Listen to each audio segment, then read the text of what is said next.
Dear viewer, Newton drawing tone চ্যানেলের পক্ষ থেকে আমি রশিদ নিউটন আপনাদেরকে সাদর সম্ভাষণ জানাচ্ছি। চিত্রশিল্প এমন একটি শিল্প যেটির মাধ্যমে আমাদের মনের ভাব যেমন প্রকাশিত হয়, তেমনি আমাদের ভাবনাও কিন্তু বিকশিত হয়। অর্থাৎ আমরা যা আমাদের অন্তর্লোকে যে ছবিটি ভাসছে সেটি কিন্তু আমি ক্যানভাসে অর্থাৎ কাগজে ফুটিয়ে তোলবার কিন্তু চেষ্টা করি।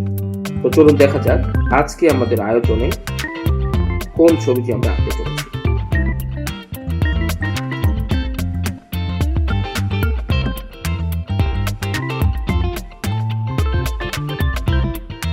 ছবি আঁকার কিন্তু কিছু নিয়ম কানুন রয়েছে।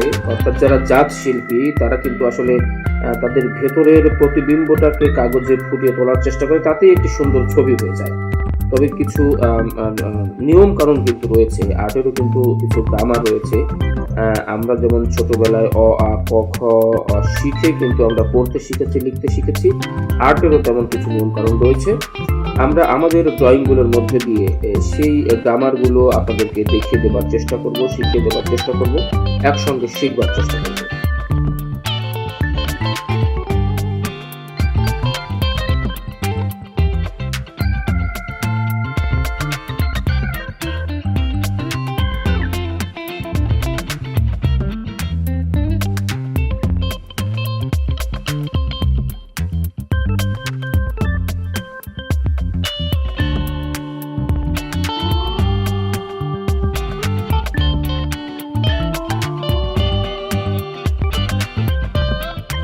ডিয়ার ভিউয়ার্স, ড্রয়িং এমন একটি শিল্প, অর্থাৎ চিত্রাঙ্কন এমন একটি শিল্প যার মাধ্যমে আমাদের প্রতিভা যেমন বিকশিত হয়, প্রকাশিত হয়, তেমনি আমাদের ভেতরের যে একটি আকুতি, অর্থাৎ মুখের ভাষা ব্যবহার না করেও পেন্সিল, পেন বা রং তুলিতে যে মনের ভাব ব্যক্ত করা যায়, এটি কিন্তু ড্রয়িংয়ের একটি অন্যতম বৈশিষ্ট্য।